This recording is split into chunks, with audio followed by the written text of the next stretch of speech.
It's a warm day for sure, still, no doubt about that, but not quite as hot as it was yesterday or the past several days, and that cooling trend expected to continue as we move into this upcoming work week. Let's take a look at temperatures going on right now. It is still 88 in Huntsville. We're up to 91 in Fort Payne, Decatur, and Moulton.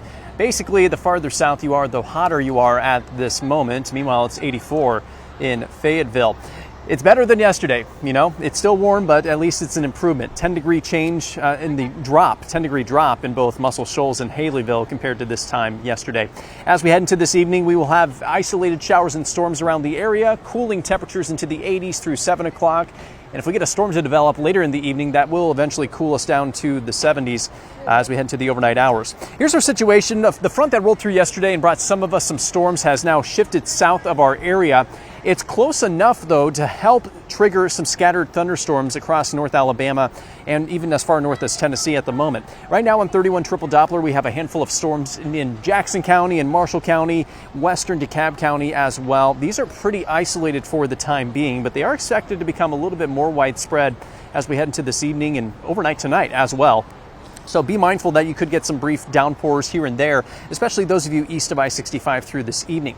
New development possible overnight tonight and into Monday morning is possibly some redeveloping showers and storms across the Tennessee Valley. So be prepared for some wet weather as you step outside tomorrow morning. And then by Monday afternoon, those of you farther west are likely going to dry out, but those around Sand Mountain, possibly even near Huntsville, could have a chance at more thunderstorms during the afternoon. Much, if not most of that, will clear out as we head toward Monday evening and Monday night. If we do get a strong storm to develop, damaging wind gusts will be our primary threat. Small hail up to nickel size possible, and brief heavy downpours can be counted on with any of the storms that develop.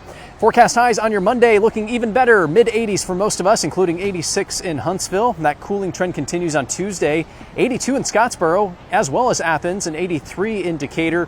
We're back in the mid-80s in most spots on Wednesday. So really looking better as far as getting rid of the high heat as we head into the next few days here. I do want to provide an update on what is now Tropical Storm Idalia near the Yucatan Peninsula. Hardly moving for the time being, but is expected to move into the Gulf of Mexico over the coming days. And new this afternoon from the National Hurricane Center, this storm is now forecast to reach Category 2 strength as it approaches landfall on Wednesday morning near the Big Bend of Florida. So certainly could have some wind and storm surge impacts in that part of the Gulf Coast. Locally in North Alabama, no significant impacts from this storm are expected. Slight chance of rain in our eastern counties. Breezy winds out of the north around 10 to 20 miles per hour is about all we are expecting here locally. 10-day forecast shows highs in the mid-80s through this upcoming Thursday. The heat is expected to return as we get close to Labor Day weekend. We're talking low to potentially mid-90s in the forecast by the end of this holiday weekend and into the first half of next week.